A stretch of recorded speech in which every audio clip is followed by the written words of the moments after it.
На База ТВ время новостей. Здравствуйте. Сегодня в выпуске. Музей боевой славы Восточного фронта готовится к открытию в Очимчире. Первых посетителей примут уже 26 августа. Ручки от амфор в виде статуэток бога виноделия Диониса найдены в исторической части Сухумской набережной, где почти 4 месяца продолжаются раскопки. Прочный фундамент знаний и энтузиазм молодежи. Презентация сборника материалов второго Абхазского форума молодых ученых.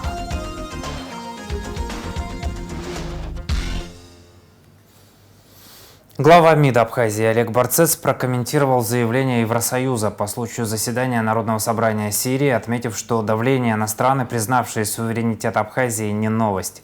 Руководство Грузии уже предпринимало настойчивые попытки повлиять на позицию сирийской стороны.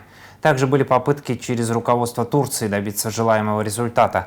Как мы знаем, ничто из перечисленного не увенчалось успехом. Мы по-прежнему сохраняем партнерские межгосударственные отношения с Сирийской Арабской Республикой, заявил дипломат. Барцец назвал ангажированными заявления верховного представителя ЕС Каи Каллас, подчеркнув, что ЕС игнорирует зафиксированное в уставе ООН право народов на самоопределение, которое Абхазия успешно реализует. Он напомнил о важной роли абхазо-адыгской диаспоры в Сирии и отметил, что межгосударственные отношения развиваются в экономической, торговой и гуманитарной сферах, а также в связях с общим союзником – Россией. Отношения носят созидательный характер, не направлены против третьих стран, а делегации Абхазии совершили уже 2 визита в Дамаск и готовятся к 3-му. Я вообще хочу напомнить европейским чиновникам о том, что в международном праве существует такое понятие, как непрерывность государства. Признание акта государственного суверенитета, установление дипломатических отношений – это целиком и полностью прерогатива государства. Наше сотрудничество нацелено только на созидание, резюмировал министр. Сотрудничество в обеспечении региональной безопасности обсудили министр обороны Абхазии Беслан Свежба и посол России Вячеслав Гладков. Особое внимание было уделено вопросам укрепления обороноспособности республики, совместной подготовки войск и выполнению двусторонних соглашений, сообщили в Минобороны. Наше сотрудничество с Российской Федерацией остается основополагающим фактором мира и стабильности в регионе. Уверен, что богатый управленческий опыт Вячеслава Владимировича придаст новый импульс укреплению всестороннего взаимодействия между нашими государствами, подчеркнул Свежба. Гладков, в свою очередь, подтвердил, что курс России на поддержку Абхазии остается неизменным и выразил готовность к совместной работе. В Очимчире готовится к открытию музей боевой славы Восточного фронта. Первых посетителей временная экспозиция примет уже 26 августа. Под новое интерактивное пространство сейчас ремонтируют здание бывшего детского сада. Проект стал победителем грантового конкурса «Созидатели Абхазии» и получил финансовую поддержку на развитие. К созданию будущего фонда подключился буквально весь район. Жители передают в экспозицию личные архивные снимки, наградные листы и семейные реликвии времен Отечественной войны народа Абхазии. При этом временная выставочная площадка – лишь первый шаг. О том, как местная инициатива переросла в масштабный проект и как к работе привлекают школьников и волонтеров, рассказывает Заур Кварчи.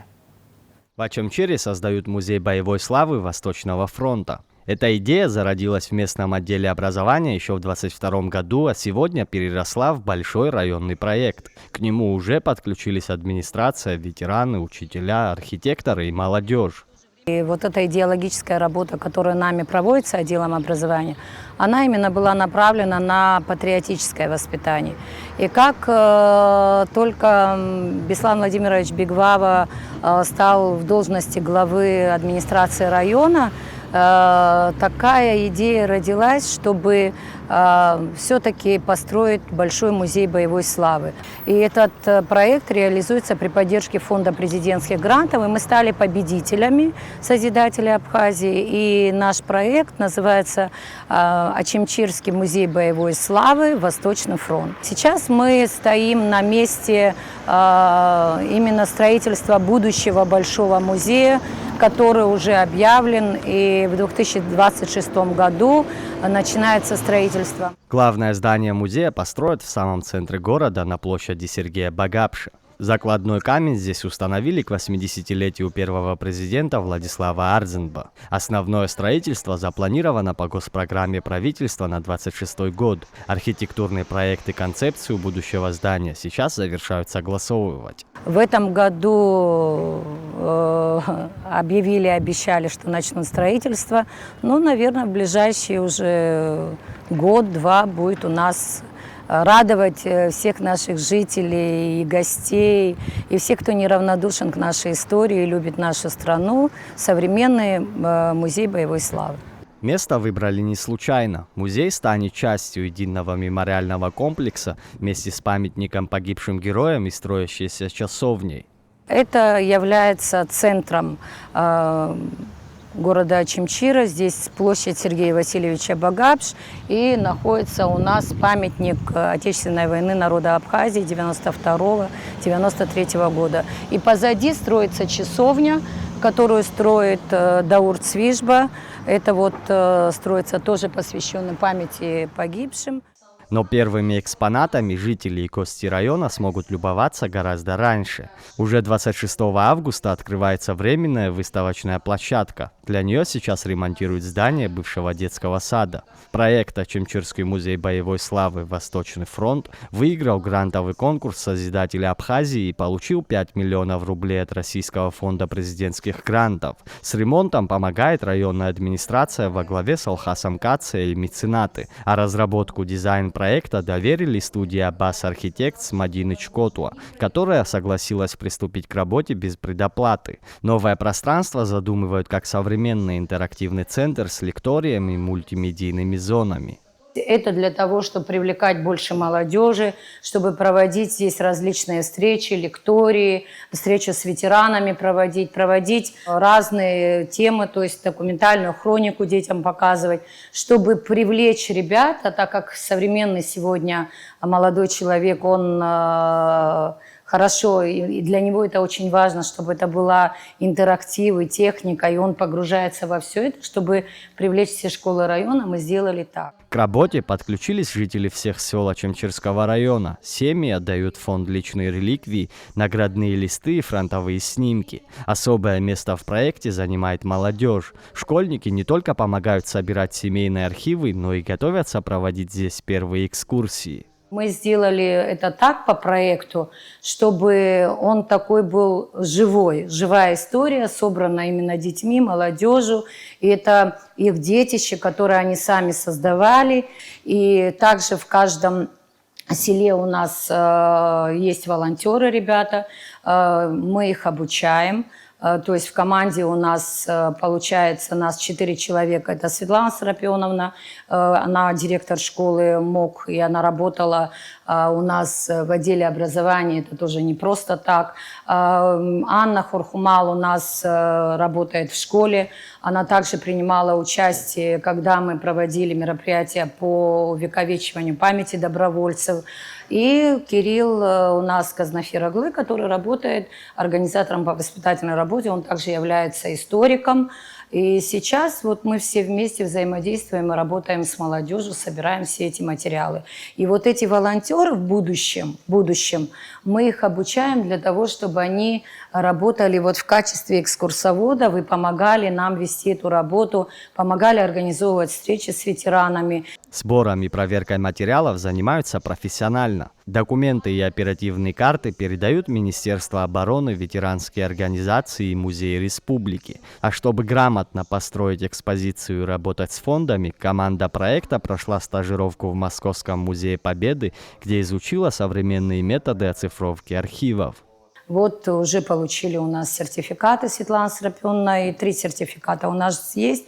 Я пока еще подключена к обучению. Вот. И самый главный вопрос, который возникает. Человек, который прошел боевой путь, и его не стало, и как это забирать в семьях, где оно есть.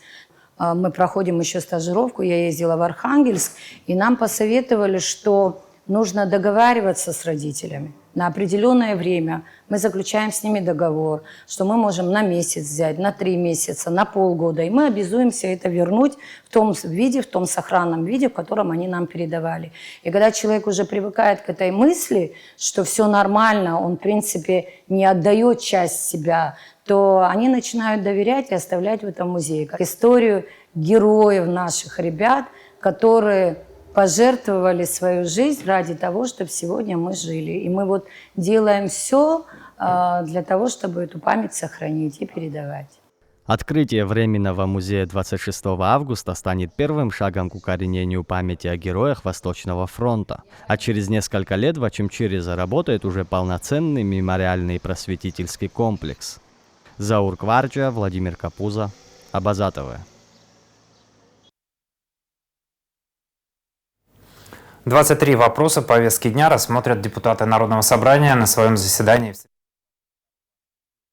Среди них постановление Народного собрания о проектах закона Республики об исполнении республиканского бюджета за 2025 год, о внесении изменений в закон о Национальном банке Абхазии, о внесении изменений в некоторые законодательные акты в связи с принятием закона о патентной системе налогообложения, о внесении изменений в некоторые законодательные акты в сфере авиации, о проекте закона о совершенствовании бюджетно-правового статуса городов в районе Новый Афон и Пицунда, о внесении изменений в Уголовный кодекс Абхазии, о внесении изменений в некоторые законодательные акты республики в части регулирования вопросов определения места жительства детей и/или порядка осуществления родительских прав на период до вступления в законную силу судебного решения и другие. В повестке дня всего 23 вопроса с учетом пункта «Разное». Депутаты Госдумы на пленарном заседании ратифицировали межправительственное соглашение России и Абхазии о взаимном признании ученых степеней, сообщает ТАСС.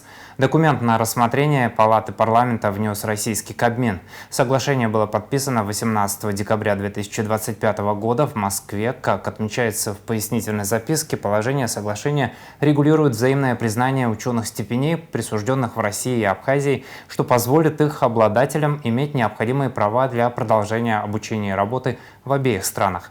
В Кабмине также указывали, что ратификация документа будет способствовать развитию мобильности высококвалифицированных кадров.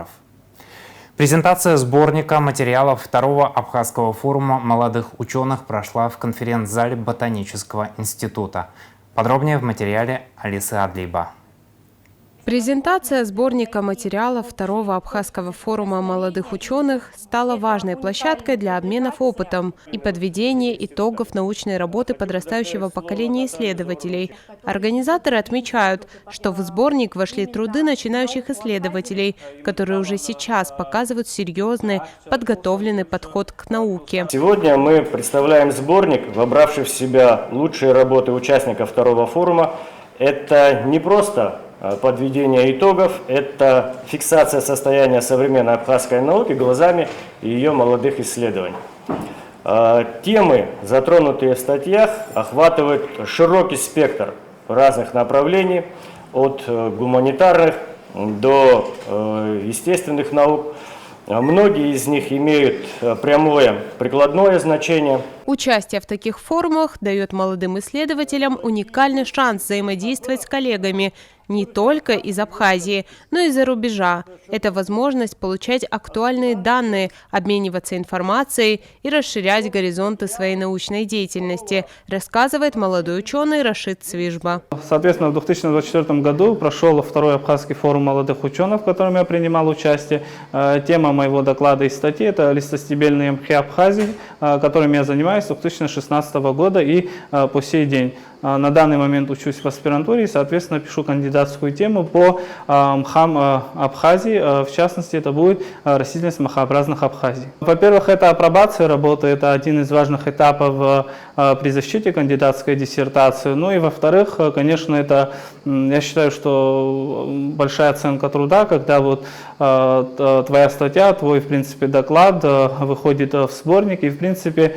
это дает шанс другим исследователям не только в Абхазии, но и за пределами для получения какой-либо информации. С приветственным словом к участникам обратился президент Академии наук Абхазии, академик Зураб Джапуа. Он подчеркнул стратегическую важность поддержки науки со стороны государства и напомнил, что развитие исследовательской сферы – это вопрос национальной безопасности. Академик заявил, что за старшим поколением ученых уверенно следует молодая когорта исследователей, готовая продолжать глубокие традиции научной мысли. По его словам, наука не может существовать без господдержки, и сегодня Академия делает все необходимое для создания новых возможностей, в том числе в совместных проектах с российскими научными центрами. Истинные ученые есть во многих странах.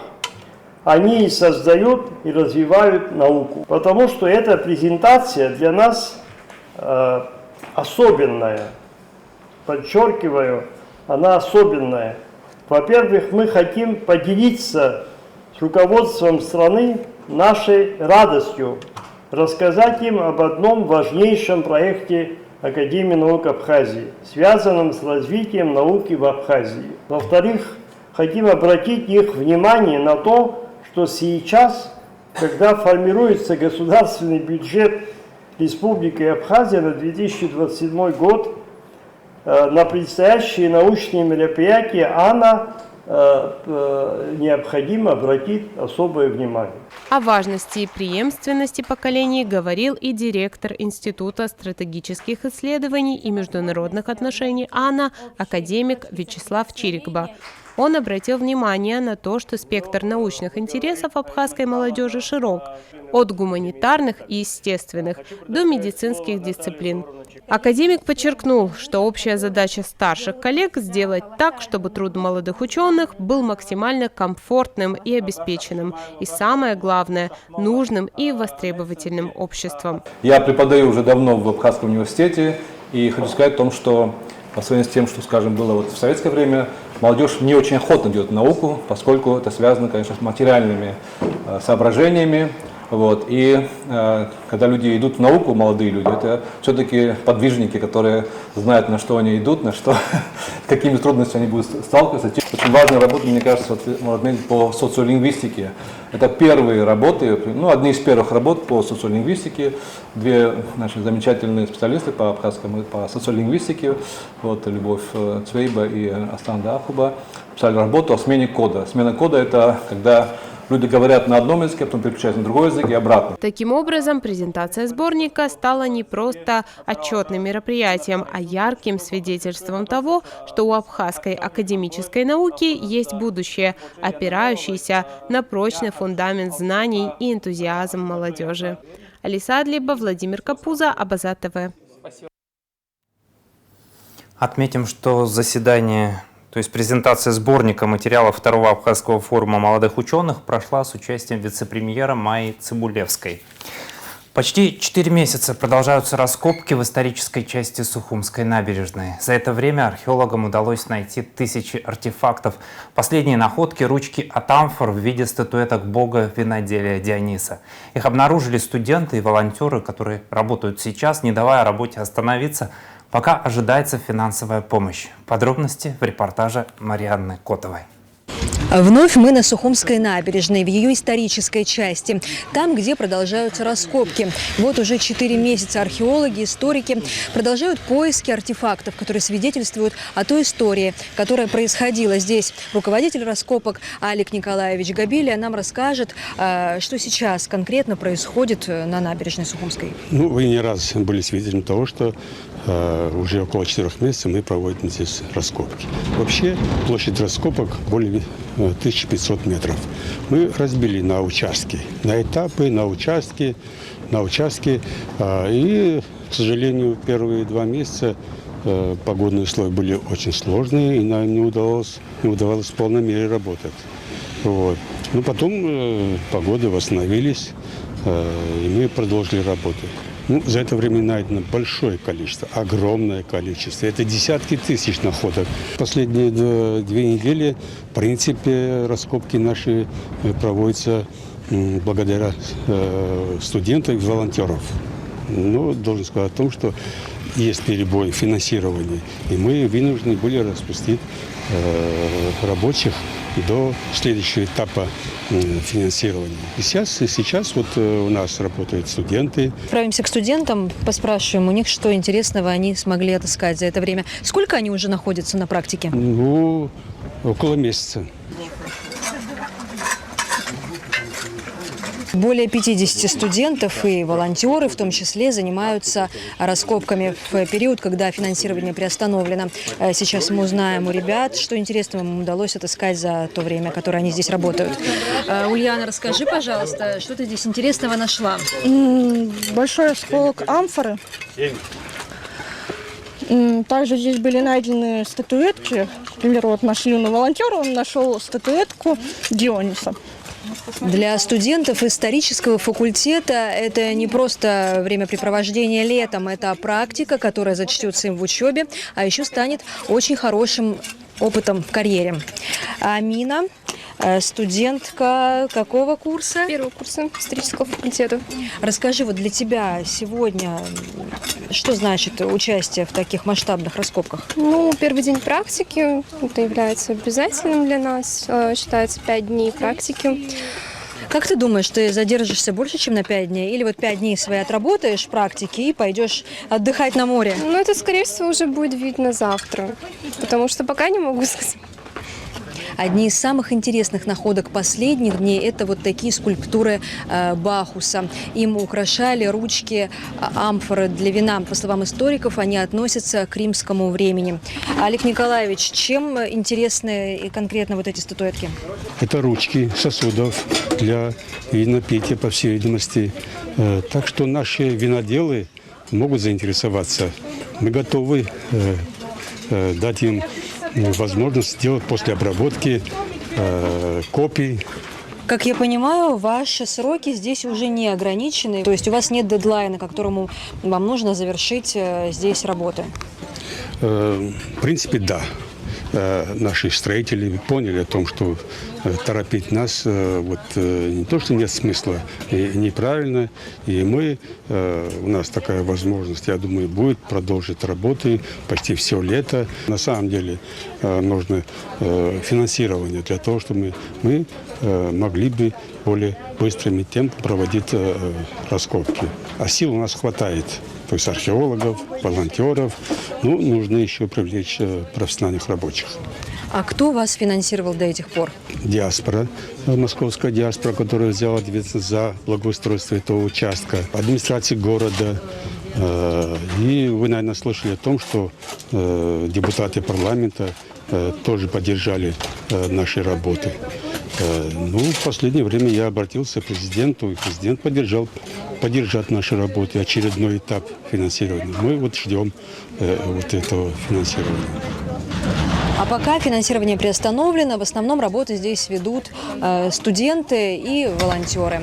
Ну а мы, телеканал Абаза ТВ, будем продолжать следить за тем, что интересного будут находить здесь историки и археологи. Марьяна Котова, Сасрыкла Гухава, Абаза ТВ.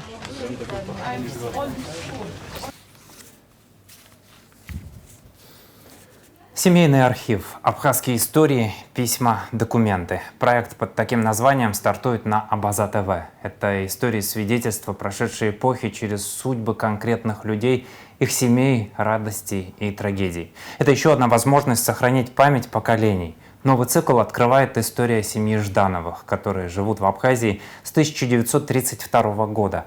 Венедикт Адрианович Жданов получил приглашение на работу в Абхазии в качестве врача-психиатра от руководителя республики Нестора Лакоба.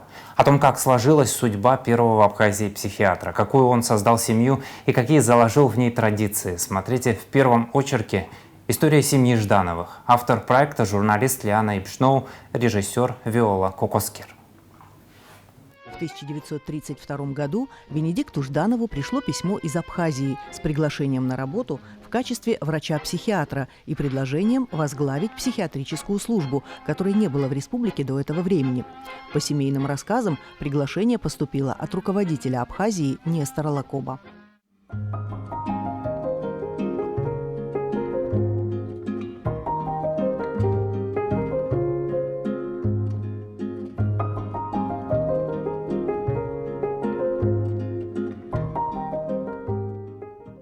вашем доме все дышит буквально стариной, да, и вот этот стол, чувствуется, что он тоже письменный вот этот стол, очень массивный и наверняка очень старый. Да, он очень старый, он был привезен из Харькова вместе с личными вещами из Харькова в Смоленск, из Смоленска в Абхазию. Вот, и после того, как по наследству перешел моему отцу. Да, папа тоже, к нам часто приходили тоже больные его, и он вот здесь их так же, как мой прадед, принимал. То есть за ним работали прадед, ваш дедушка, ваш отец. Да, и мой папа. Анна, ну вот тоже интересно, это или блокнот, или что это, или записная книжка? Это тоже дневник расскажите. моего дедушки, который он вел в 1941 году, когда началась война, с первых дней войны, с 22 июня 1941 года. Были моменты, когда дедушка бросал писать дневник, потому что были серьезные ранения. Он потом об этом каждый раз, что пропущено, возобновлял и дописывал, что считал нужным. Папа вообще по натуре был очень компанейский, очень любил шутить, очень любил анекдоты, но при этом был очень скромным. Было тяжело очень во время войны, голодно. Пару раз нас пытались ограбить.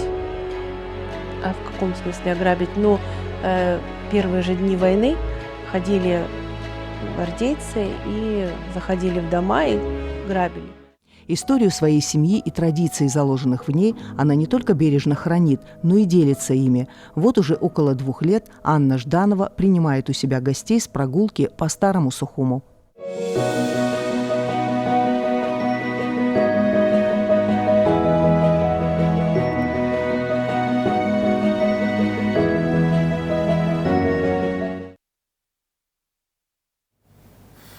Первый выпуск проекта «Семейный архив. Абхазские истории. Письма, документы» смотрите в нашем эфире в среду, 22 июля.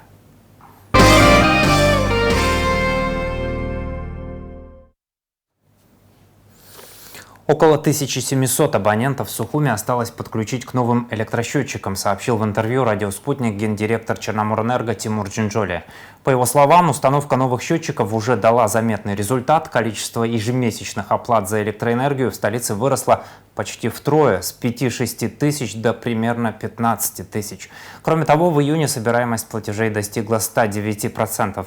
Очень надеемся, что на таком уровне у нас будут сохраняться сборы и дальше, и другие районы, в которых также идет установка приборов учета, будут понемногу подтягиваться к этим показателям, отметил Джинджоли. При этом, подчеркнул он, главная цель модернизации системы учета не только увеличение собираемости платежей, но и снижение потребления электроэнергии.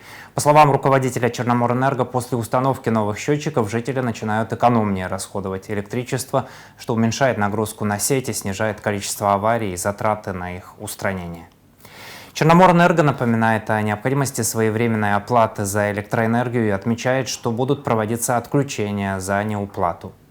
Начался капитальный ремонт пассажирской платформы на станции Келасур. Работы проводит АЖД в рамках подготовки к приему туристического поезда «Рица» и других составов. Как рассказал заместитель гендиректора АЖД по строительству Амиран Лагвилава, протяженность платформы составляет 425 метров. На ней установлены 2 павильона общей площадью 630 квадратных метров, и работы сейчас сосредоточены именно там. Специалисты ремонтируют павильоны, укладывают новое покрытие и железнодорожный путь, обновляют освещение, благоустраивают территорию и установят колонки электропитания для поездов. До полного охвата всех зараженных вредителем территорий. В Галском районе продолжается комплексная обработка сельхозугодий. Тему продолжит репортаж наших коллег с Галмедиа. В Галском районе продолжается комплексная обработка сельскохозяйственных угодий от опасных вредителей. Основная задача специалистов – предотвратить распространение американской белой бабочки, которая может нанести серьезный ущерб урожаю. Работы организованы районным управлением сельского хозяйства совместно с машино-тракторной станцией и финансируются из средств местного бюджета. Вот вы сами видите, мы сегодня занимаемся в нижней зоне Галского района. Всего охватили мы 2 села. Это Яда-Баргаб и Лада-Баргаб. Сейчас мы находимся в Ладе-Баргабе. Мы вчера, позавчера, буквально 3 дня тому назад мониторили район и выявили особые зараженные места. Это оказался Нижний Баргаб и Лада-Баргаб. Сегодня мы этим занимаемся. Управление сельского хозяйства вместе с МТС и районной администрации. Лекарства нам предоставили Министерство сельского хозяйства. Насчет лекарств у нас проблем нету. И своими силами, силами МТС, сегодня занимаемся обработкой химикатами для американской бабочки. За последние несколько дней обработка уже проведена на сельхозугодиях ряда населенных пунктов. Параллельно оказывается поддержка владельцам личных подсобных хозяйств. Минсельхоз Республики Абхазия с начала года нам предоставила лекарства от клопов в размере около 3000 литров. И управлением сельского хозяйства администрации района, всем главам администрации района выделено было лекарство и населению роздано специально для обработки химикатами для американской бабочки. Мы получили около 150 литров. Это на 1 тонну воды. На 1 тонну воды добавляют 1 литр. У самих у населения есть маленькие такие трактора, которые они лечат орех, и мы им предоставляем лекарства, и они своими силами помогают друг другу, и все, весь район. Министерство сельского хозяйства обеспечивает жителей специальными препаратами, предназначенными для самостоятельной обработки приусадебных участков и посевов. Спасибо, глава администрации города Гал. Вот это занимается за лекарства, лечит. А сейчас вот это году, много было. В настоящее время мероприятие проходит поэтапно во всех селах района. Сегодня специалисты работают в селах Лада-Баргяб, Вяда-Баргяб и Ряб. Кампания по защите сельскохозяйственных культур будет продолжена до полного охвата всех запланированных территорий. Тая Басари, Александр Хуторов, Гал Медиа.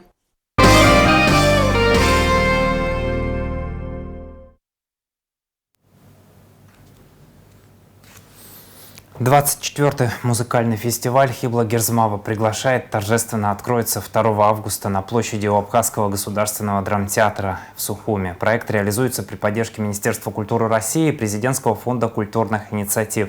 В день открытия «Хибла Герзмава» представит премьеру новой концертной программы с большим джазовым оркестром под управлением Петра Востокова. Со сцены прозвучат знаменитые песни советской эпохи в оригинальных джазовых аранжировках. Концерт пройдет под открытым небом и продолжит многолетнюю традицию. Фестиваль неизменно начинает путь на родине певицы, делая академическое искусство доступным самой широкой аудитории. Продолжением абхазской части фестиваля станут концерт 5 августа в селе Агубедия у подножия древнего Бедийского собора и концерт 8 августа в Пицунском храме, одной из главных святынь Абхазии.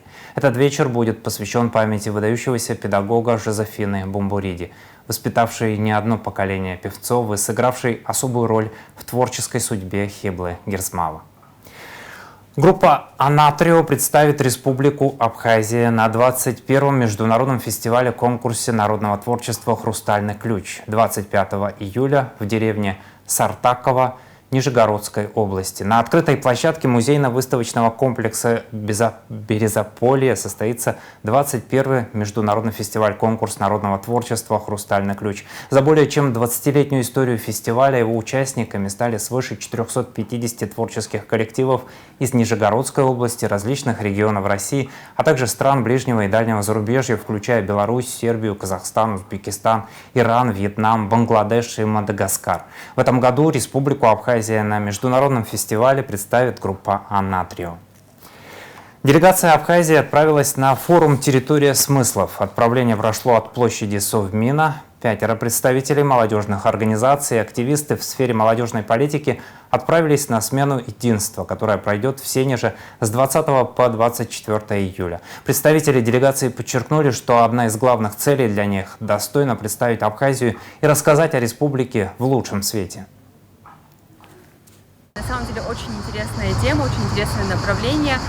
Было бы очень интересно узнать, как в разных регионах Российской Федерации протекает работа с молодежью. И, конечно же, главной целью нашей является найти единомышленников и завести новые знакомства.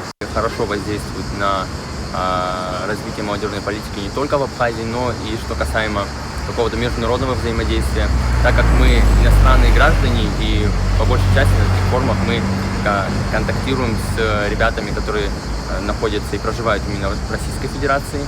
И таким образом мы налаживаем больше такой международный контакт для того, чтобы взаимодействовать и продвигать какие-то свои идеи и реализовывать их вместе с ними.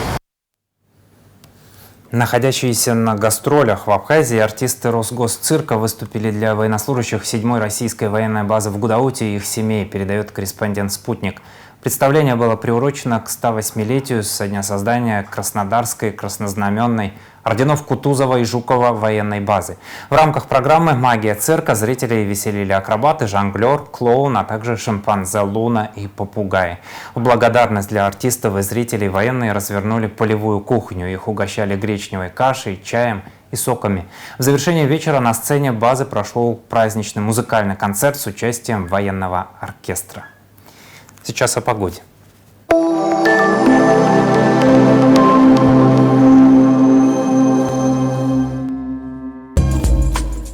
В среду 22 июля в Абхазии ожидается переменная облачность, без осадков, сохранится удушливо жаркая погода, высокий индекс ультрафиолета, атмосферное давление пониженное, ветер слабый и умеренный, температура воздуха ночью от 18 до 23, днем от 27 до 32 градусов. Температура морской воды 26 градусов, волнение морской воды слабое и умеренное, относительная влажность воздуха от 50 до 70%.